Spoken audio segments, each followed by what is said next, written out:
How did your family react to you converting to Islam? Um, they were a little worried at first. You know, we grew up in this society where there's so many stereotypes about Muslims. I guess they were worried about me marrying my husband. You know, was he going to treat me badly? There's so many stereotypes about women being treated as second class citizens and their husbands beat them or are very harsh with them. And so they had heard these stereotypes, so they were concerned about that. Um, but when they got to know my husband, they realized he's not like that at all. He's a very good man. And so they weren't worried about the religious part. I mean, they were just curious why, because we grew up in Christianity, why I believed in Islam now. Um, and so I explained to them what I had studied and what I had learned. Um, I think the biggest part for me is in Islam, you are encouraged to question. If you don't know something or something causes a question in your mind, you're encouraged to research that and find the answer. Whereas in Christianity, I feel like, at least the way it was taught to me, I was taught not to question. You just believe, you have faith. Don't question it. And I really believed the one gift God gave humans was the brain. And so if we're not meant to use this for the most important thing, religion, then that didn't make sense to me. It made sense that God would give me this brain and encourage me to use it to explore religion and explore my questions about it. So I explained these points to them and other points I had, and they were accepting and they understood. My dad was not worried about it at all. He would taught us to be very tolerant, and he's very tolerant of other people. So they didn't have a big reaction. So, as your daughter, I know that when you first converted, you didn't wear the hijab, but after all your daughters were born, I saw you end up putting on the hijab. What made you take that step in your faith to put it on? Um, I did want to encourage my daughters to wear it, and one of them out of the four does wear it. But also, to me, it, I know a lot of people in the religion say it's a step of modesty, but to me, it was more to help me be a better Muslim. Because when I wear hijab, I realized I'm not just being judged as a person, but because people see that I'm Muslim, as soon as they see me, um, I'm being judged as a Muslim person, and my religion is being judged. So, um, for me, the hijab helps me be a better Muslim. It helps me be more polite out in public. It helps me hold my anger. Um, it just overall helps me be a better person because I want Muslims overall. I want people to see that we're not the bad stereotypes they've been taught. And when people see you for the first time, obviously they're going to notice that you're wearing a hijab. What is society's take on that when they first see you? What have been the reactions you've gotten from society? Um, I don't feel like I've gotten very bad reactions. I'm a dental hygienist by profession, and so a lot of my patients I was close to and I had worked with for years before they saw me wear hijab. And when I put the hijab on, a lot of them just asked why out of curiosity.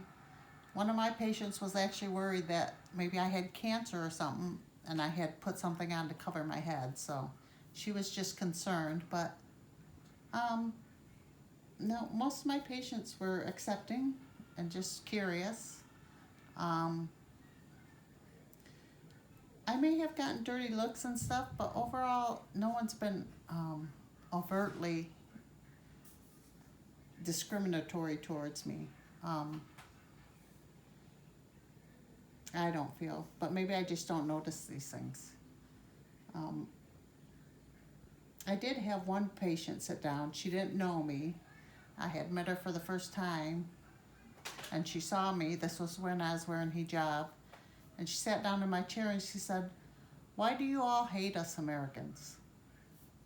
And that kind of took me aback because, I mean, that's a typical stereotype of Muslims. So I just told her, and it was an older African American woman, and I just told her, well, I don't hate all Americans. You know, I grew up in this country. I'm American, and you know, I don't hate Americans. And so I left it at that. But then as we got through the appointment, I started talking about her life and questioning her, and I said, well, that must have been hard, you growing up, you know, in the 60s and fighting for civil rights, and you had all these racial stereotypes about you. And so we talked about that, and then she turned and looked at me, and she said, "You know what? I shouldn't have sat down and said that. That was a stereotype, and I shouldn't have put that on you." So it was just through discussing her life and what she went through, she realized that she was also projecting those stereotypes onto others, and it wasn't right. So, what part of Islam keeps your faith so strong in the religion? I think the belief in one God, that there's just one God, the Creator. And in Islam, we have 99 names for God, and they're all beautiful qualities that anyone should have. The phrase we most often say in Islam is Bismillah Rahman Rahim, which means in the name of God, the most merciful, the most compassionate. And those are the two qualities we say about God throughout the day. And to me, a God that is merciful and compassionate, that's just something I believe that would be an all good knowing God, that he would be merciful and compassionate. And I think it's how all humans should live. If we were more merciful and compassionate and understanding and tolerant, these are all names we have for God, I think the world would be a better place. And for me, I try to have these qualities, and that keeps my faith strong. Okay, go. So, for my final question, I'd like to know, what has Islam given you? For me, Islam's given me a serenity and peace. I feel like before my life was just kind of out of control, and I believed in God, but I was getting kind of, I guess, jaded by the Christian faith. One thing that turned me away from the Christian faith was I saw so much hypocrisy in it. But then once I became a Muslim, I realized there's hypocrisy in any religion. You know, there's a lot of hypocrites in Islam too. But what's kept me with the faith and what it's really given me is an inner peace. I feel very content and peaceful as a Muslim. Okay. So when you pray, you should face the Kaaba. So every Muslim around the world, when they say their prayers, they face the Kaaba. You should have a clean place to pray. That's why we lay the rug down. And you should wear clean clothes and be clean. That's why we did wudu before. So when you say your prayer, the first thing you say is Allah Akbar. Allah is great. And then you stand in this position.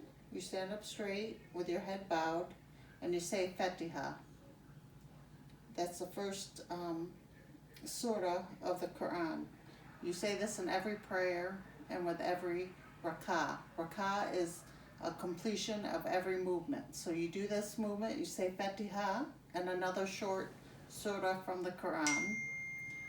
And then after that you go down in this position and you say praise to Allah. And then you come up and you say, may Allah hear our prayers.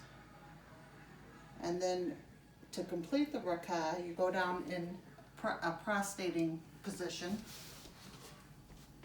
like this, with your head touching the floor, your toes and your hands touch the floor, so 5 points.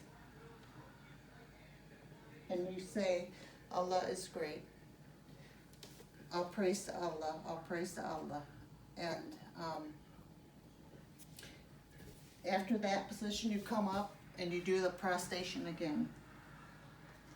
And that completes what we call one rak'ah. So for different prayers, you do different amounts for rak'ah. So you do this whole thing either 2 times, which is in the morning prayer, which is between dawn and sunrise.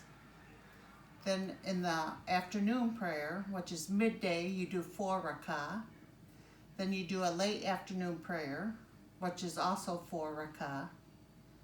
And then you do one at right after sunset. And that is 3 rak'ah. And then lastly, you do a prayer before bed, and that is also 4 rak'ah. So when you say these prayers, the reason we pray 5 times a day is because like we get up in the morning and we say it before sunrise. It's to get up and thank God for waking up another day, and to remind yourself that the day is for Allah. You're living your life, a good life for Allah. So we start out with a prayer, then we do the 2 noon or midday prayers because it's to stop in your day, because you know how you get busy, you start working and you forget about things. It's to remind you that your day is still, you're living your life for Allah. It's to remind you to do good and to live a good Muslim life. So we stop what we're doing 2 times in the day and say the prayer. Then we say one at sunset, and then you say one before bed. It's like thanking God for the day that He's given you, and to remind you before you go to bed that you're still living a life for Allah.